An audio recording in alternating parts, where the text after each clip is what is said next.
Sanibona noyingane zakwethu ake nginibelela phinde futhi nginamukele kwi-channel ehamba phambili Radio Inkezo. Mina ngazi ukuthi igama lami ngumfezeko untuthu kwakhuma lo bathi ilazi bona magumede. Cishe makusemusha kuleli khaya ngizophinde ngicela usubscribe. Bengazi kwethu ungakhohlwa ulandela ku-Facebook @Radio Inkezo. Ngazi kwethu umculo we-hip hop ku-Big Soul seziphendulela lapha kwisenzo esenzeka izolo la kugcina khona ke umdlalo usuphetha ngendlela okungayona lapha nagcina sakhipha amagama angekho mnandi kwenye insizwe ezicula umculo okholo kuduma eMkokstad ngikade egoloza ukuphuma enkundleni badliwe abaculi beqhoma. Ngaza kwethu udaba esingakaze sipike ngalo kodwa ngicabanga ukuthi abantu abaningi balibonile enkundleni zokuxhumana ukuthi bekwenzakalani izolo elaphana kumdlalo ama-German 2 soccer football laphana ke kade uhlele insizwa Khuzani uBig Soul Duma eMkokstad kanjalo no DJ Tira. Ngaza ukuthi angihandi kakhulu nokukhuluma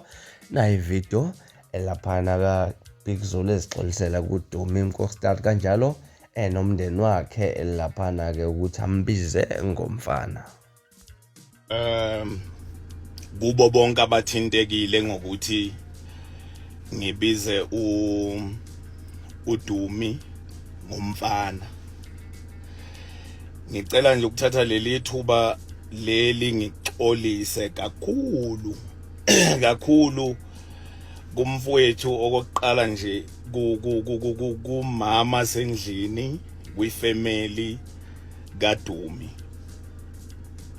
Oqala ngicela ukuxolisa kakhulu kwifamily kaDumi eMkokstad, umama sendlini nengane zakhe.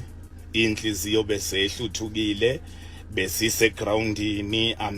Akekho ngazi ke oke wadlala ibhola ukuthi kuyenzeka egroundini ukuthi inhliziyo zibe phezulu, kanti phela enye into bafowethu ekumele siyazi masise groundini sisuke silingana. Uyayibona lonto leyo, sisuke silingana masise groundini. Akusho ukuthi ngoba phela uDumi eMkokstad ushadile sesizothi umkhwenyana egroundini.